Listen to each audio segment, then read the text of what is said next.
Olá pessoal, na aula de hoje a gente vai discutir um pouquinho dos conceitos que estão por trás do ciclo PDCA e das pessoas que ajudaram a desenvolver esse método.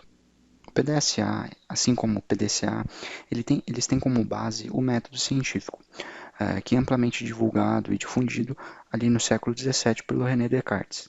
Basicamente, o método científico ele diz alguns passos que a gente deve seguir para gerar conhecimento, para ter um conhecimento consolidado e verdadeiro. A gente precisa primeiro observar alguma coisa, né? Então a gente observa algum fato, a gente cria uma hipótese que provavelmente descreve aquele fato, a gente vai a campo, testa essas hipóteses, né? E com base nos resultados dos testes a gente faz uma análise crítica e, se os resultados dessa análise eles confirmam a hipótese anteriormente feita, a gente tem um conhecimento testado e validado. Se não, a gente tem que reformular as hipóteses, né? Gerar novas hipóteses, fazer novos testes, fazer uma nova análise. Então a gente fica dentro desse ciclo até que os resultados confirmem as hipóteses estabelecidas, né? Tudo isso para gerar um conhecimento válido, né? Então, em resumo, né, o método científico ele se baseia numa observação mais os testes para a geração de conhecimento. Já quando a gente fala especificamente da origem dos termos, né, tanto PDSA quanto PDCA, a gente tem que falar de dois caras. Um que é o Schwartz, ou Walter Schwartz, e o outro que é o Edward Deming. Né? Então, tanto o Deming quanto o Schwartz, eles são considerados os gurus da qualidade, porque eles tentaram trazer a metodologia científica, o método científico para a indústria, né, para a produção. Então, em mais ou menos 1939, o Schwartz criou o que a gente chama de ciclo de Schwartz, que é a primeira tentativa robusta aí de tentar traduzir o método científico e levar ele para a linha de produção. Né? Então, basicamente, Schwartz falava assim que você tinha que especificar parâmetros do produto, né? Sei lá, largura e altura do produto, produzir esse produto, produzir essa peça, e depois que você produziu, você medir aquilo ali e ver, né?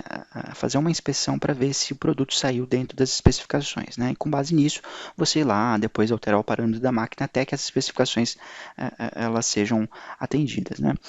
Só que aí o Deming, né, ele veio em 1950 mais ou menos e otimizou o ciclo de Schwartz. Né? Então o Deming foi lá e criou o que a gente chama da roda de Deming. Né? Então a roda de Deming era composta por mais ou menos 4 passos. O primeiro passo era desenhar o produto, né? E depois a gente ir e produzir esse produto, depois vender o produto e ir para o mercado testar esse produto. Né? Então, coletar dados, fazer basicamente uma pesquisa de mercado para ver se aquele produto está dentro do que o cliente quer. Né? E aí os japoneses pegaram essa ideia do Deming, os japoneses da Toyota pegaram a ideia do Deming e criaram o que a gente chama de PDCA, né? Que são basicamente 4 etapas também, uma de planejamento, a outra de realização de testes, uma etapa de checagem e outra etapa de ação. Né? A etapa de checagem basicamente consiste numa checklist mesmo para ver se as hipóteses que a gente formulou no começo elas foram atendidas ou não. Né?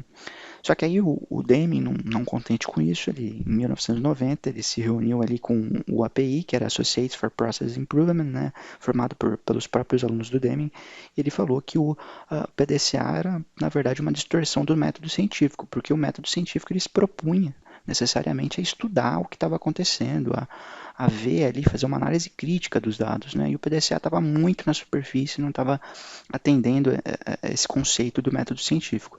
Foi então que o Deming introduziu o conceito do PDSA, que veio então para pegar o PDCA e fazer com que aquilo realmente fosse uma forma mais próxima possível do método científico. Bom, pessoal, então nessa aula a gente viu o que está por trás do PDSA, a gente viu que a metodologia científica, o método científico é o que compõe o PDSA, né, ir a campo, testar as hipóteses formuladas, tudo isso para gerar conhecimento e aprender. Então esse é o objetivo do PDSA, por isso que ele é considerado um roteiro para o conhecimento. Né? Então na próxima aula a gente vai tentar falar um pouquinho sobre algumas ferramentas de qualidade e as etapas que compõem aí o PDSA. Até lá!